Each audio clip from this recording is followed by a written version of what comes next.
الذي بنعمته تتم الصالحات. أشهد أن لا إله إلا الله وحده لا شريك له شهادة تنجي قائلها من المهلكات،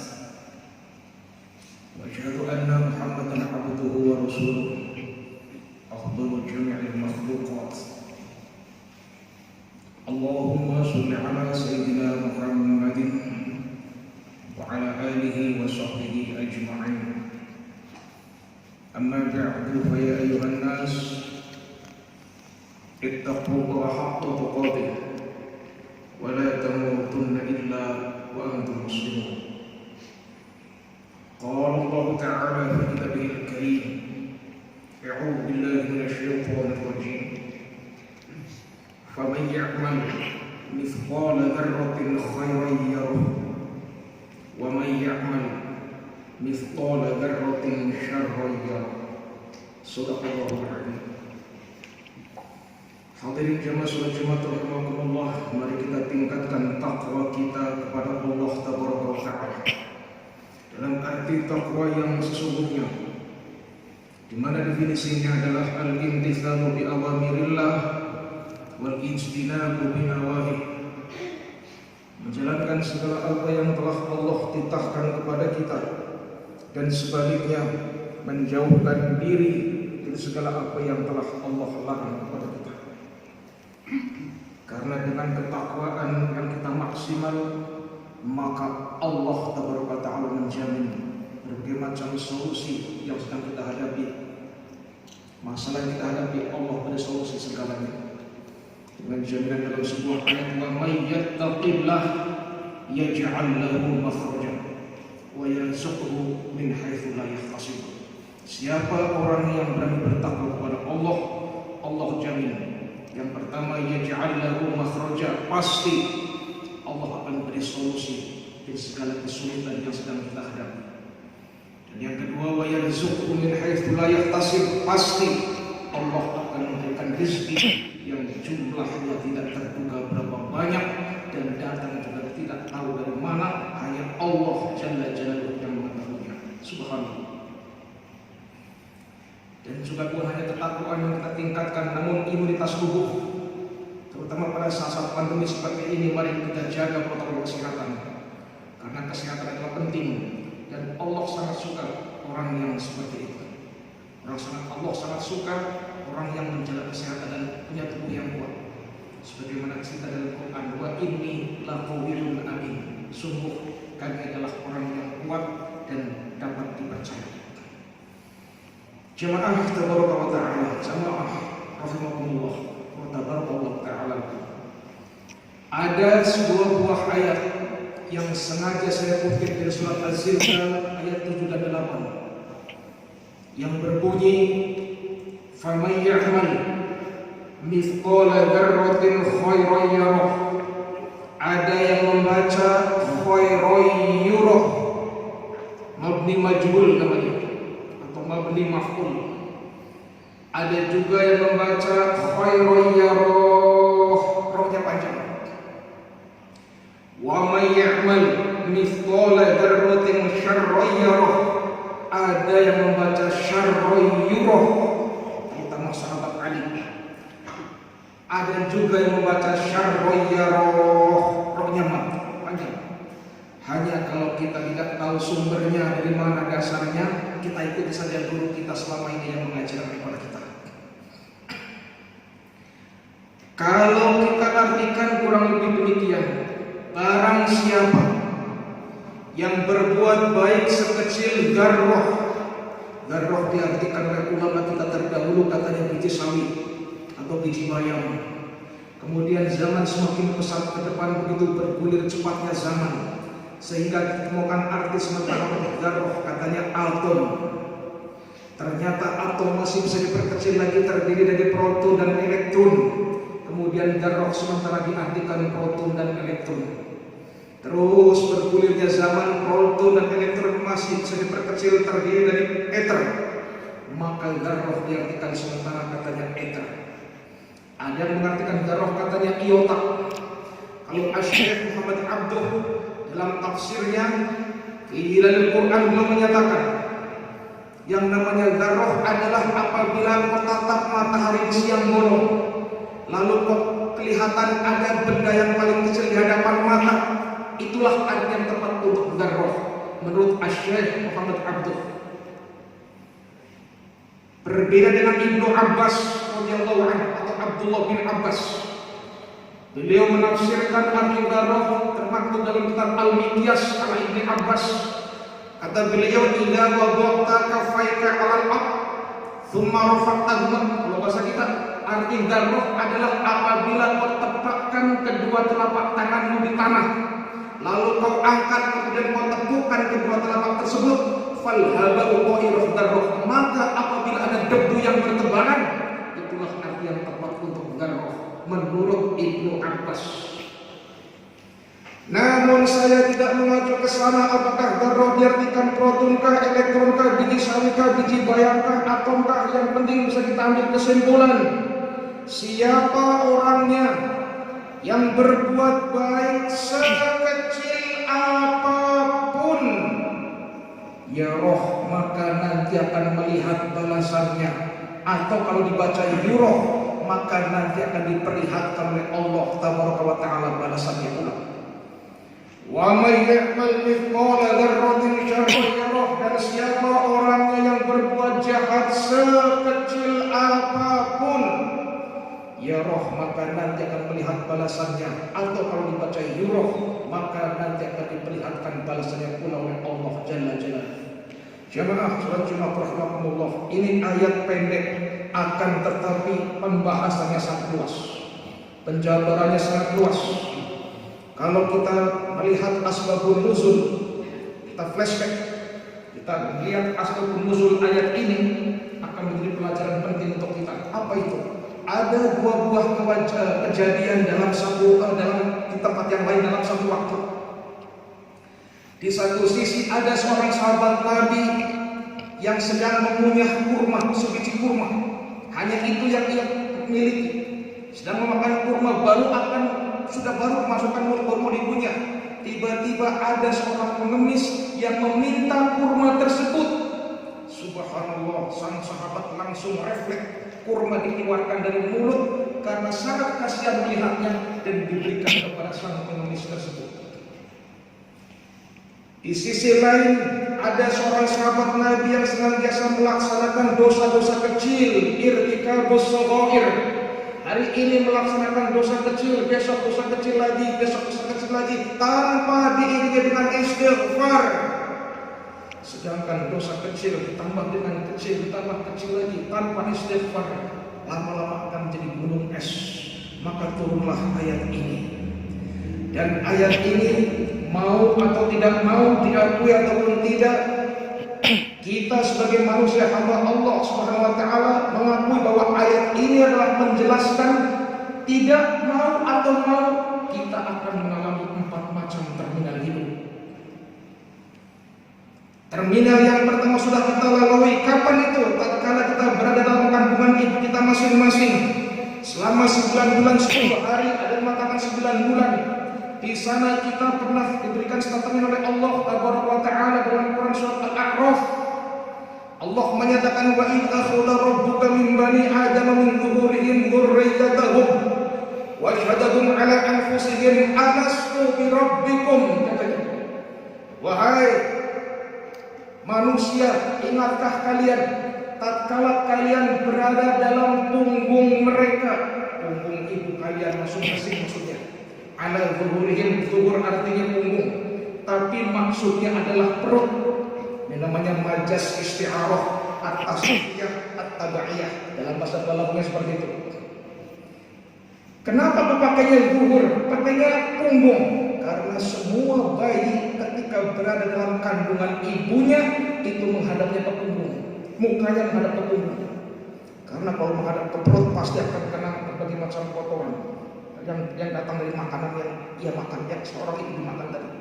Seorang ibu makan, konsumsi makanan akan masuk ke dalam mulut sang bayi. Maka Allah Maha Bijaksana dan Maha segala-galanya, sang bayi dihadapkan ke punggung. Ini sehingga Al-Quran menyampaikannya, wa in akhadha rabbuka min bani adama min zuhurihim ala anfusihim min dhuhurihim, itu surat Al-A'raf. Apa isi pernyataannya? Alastu bi rabbikum, wahai calon embrio, wahai calon manusia, wahai embrio. Alastu bi rabbikum, bukankah aku adalah Rabbmu? Bukankah aku adalah Tuhanmu? Bukankah aku adalah yang harus kalian sembah? Kalian minta pertolongan? Kita semuanya jawabnya sama. Qalu bala syahidna. Iya ya Allah, kami mengakui dan kami bersaksi kalau Engkau adalah Rabb kami, dan kami mengakui dan bersaksi kalau Engkau adalah yang harus kami sembah. Ini terminal pertama tatkala kita berada di sana. Pernah kita mengalaminya, namun kita tidak terasa. Jemaah rahimakumullah, setelah berada dalam kandungan ibu kita, kemudian kita pindah ke sebuah terminal yang kedua yang dikenal dengan alam dunia. Di sini kita dijadikan oleh Allah Subhanahu wa taala berbagai macam profesi. Ada yang dijadikan sebagai seorang ulama, mubaligh, guru ngaji, ajengan, kiai, ustaz. Ada yang dijadikan oleh Allah sebagai seorang pejabat, karyawan, pedagang, petani, dan sebagainya. Semuanya itu dari mulai bangun tidur sampai nanti akan tidur kembali, segala perbuatan, tingkah laku, ucapan, tindak tanduk, semuanya dicatat oleh malaikat-malaikat Allah dan dilaporkan kepada Allah Tabaraka wa Ta'ala. Oleh karena itu saya berpesan kepada pribadi saya sebagai khususnya dan mengajak kepada jamaah semua pada umumnya, apabila atau barangkali ada di antara kita yang dijadikan oleh Allah sebagai seorang guru ngaji, sebagai ulama, mubaligh, ustaz, ajengan, silahkan jadilah guru ngaji, ulama, mubaligh yang baik. Artinya yang halal sampaikan halal, yang haram sampaikan haram, yang hak sampaikan hak, yang batil sampaikan batil. Jangan coba-coba memutarbalikkan fakta. Yang halal sampaikan haram, yang haram sampaikan halal. Ini sangat membahayakan umat. Kita ingat dalam Al-Quran disebut zaman Bani Israil ada ulama besar yang bernama Bal'am bin Ba'ur. Mungkin kita baca sejarah di sana ada. Bal'am bin Ba'ur tokoh atau ulama besar pada saat itu. Konon katanya dia punya Ismul A'zam. Apa itu Ismul A'zam? Nama-nama Allah panggilan khusus. Apabila nama itu disebut, apapun yang dia minta seketika itu juga langsung Allah beri. Subhanallah. Bal'am bin Ba'ur. Suatu ketika, masih cerita dalam surat Al-A'raf. Suatu ketika Allah Subhanahu wa Ta'ala mengutus Nabi Musa untuk berdakwah di tengah-tengah mereka Bani Israil. Akan tetapi masyarakat Bani Israil menolak tentang kehadiran Musa alaihissalam. Kenapa? Karena sudah ada ulama yang bernama Bal'am bin Ba'ur tersebut. Sudahlah, Bal'am, engkau minta apa? Silahkan, engkau kan punya Ismul A'zam. Tolak Musa, jangan sampai hadir di sini. Tolak Musa dia, jangan sampai hadir di sini. Engkau hidupnya saya jamin, katanya. Kalau bahasa kita seperti itu. Jamaah rahimakumullah, dengan berbagai macam iming-iming dan upeti yang masuk di ulama Bal'am bin Ba'ur tersebut, dia berdoa kepada Allah agar Musa ditolak tidak hadir di tengah-tengah Bani Israil. Namun Musa pun ketika tidak hadir di sana harus tersesat di tengah jalan dan dia mengadu kepada Allah, ya Rabb, kenapa hamba harus tersesat ya Allah? Dijawab oleh malaikat Jibril, Musa, engkau tersesat karena ada doa ulama yang munafik. Maka Nabi Musa orangnya keras mengadu kepada Allah, ya Allah, masih sayang Musa sebagai Rasulmu atau sayang ulama tersebut? Nabi Musa alaihissalam kalau marah jemaah itu rambutnya berdiri semua, topi perang yang terbuat dari baja itu tembus oleh rambut beliau. Subhanallah. Itu ada penjelasan dalam kitab Dalilul Falihin, Syarah Riyadhus Shalihin. Beliau murka rambutnya tembus sampai ke baju perang, topi perang yang terbuat dari baja tembus dengan rambut beliau. Karena ketika beliau marah seperti itu, maka Allah menjawab dan sebuah ayat, famathaluhu kamathalil kalbi in tahmil alaihi yalhas aw tatrukhu yalhas. Musa, perangai ulama yang seperti ini persis seperti binatang anjing. In tahmil alaihi yalhas, kalau kau pegang dia akan menjilat, aw tatrukhu yalhaq, atau dibiarkan juga menjilat. Subhanallah, jangan sampai terjadi ulama pada kita semua seperti itu maksudnya, yang perangainya jilat sana jilat sini. Jemaah rahimakumullah, yang jadi pedagang silakan jadilah pedagang yang baik, dalam arti barang yang baik katakan baik, barang yang jelek katakan jelek. Bisa jadi yang baik harganya mahalan, yang jelek harganya murahan. Jangan coba-coba campur aduk. Mana yang baik, mana yang jelek tidak ketahuan. Yang jelek taruh di dalam, yang baik taruh di luar untuk mengelabui konsumen. Subhanallah, na'udzubillah min dzalik. Jemaah perlu kita ketahui, suatu ketika baginda Nabi Muhammad SAW pernah mengadakan sidak di sebuah pasar. Ditemuinya seorang pedagang sembako, pedagang beras. Beliau tangan yang mulia memegang beras yang di atas putih-putih, indah-indah, bagus-bagus. Namun apa yang terjadi tatkala tangan beliau yang mulia semakin ke dalam, ternyata berasnya basah. Rasulullah bertanya kepada sang pedagang, "Ma'adal balad ya'sahul ta'am?" Apa ini yang basah wahai sang pedagang? Jawabannya enteng. "Asobat bersama ya Rasulullah, ini kena air hujan ya Rasul." Nabi balik bertanya, "Aneh, hujan turunnya dari atas, tapi kenapa yang basah di bawah?" "Man wasyana falaysa minna." Beliau berfonis seperti itu. Siapa yang coba-coba curang, maka tidak kami akui sebagai umatku. Na'udzubillah min dzalik. Kita kalau bukan umat Rasulullah jadi umat siapa lagi? Sedangkan umat Rasul adalah kuntum khairu ummatin ukhrijat linnas. Kalian umat yang terbaik. Apabila kita menjadi umat Rasulullah yang dikeluarkan di dunia untuk amar ma'ruf dan nahi munkar, maka hidup yang terbaik kita adalah hidup yang ikuti perangai pohon pisang. Bagaimana maksudnya? Dia tidak mau mati sebelum berbuah dan bermanfaat kepada manusia.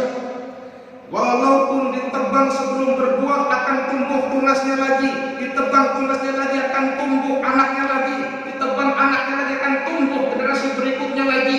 Kecuali kalau dia sudah berbuah dan bermanfaat untuk manusia, baru dia mau mati. Ikuti hidup yang seperti itu. Ini sesuai dengan hadis Nabi, khairun nas anfa'uhum linnas. Sebaik-baik manusia dialah orang yang paling bermanfaat untuk manusia yang lain. Jangan menjadi sampah masyarakat, menyengsarakan orang banyak. Subhanallah, sangat-sangat membahayakan seperti ini. Khairun nas anfa'uhum linnas.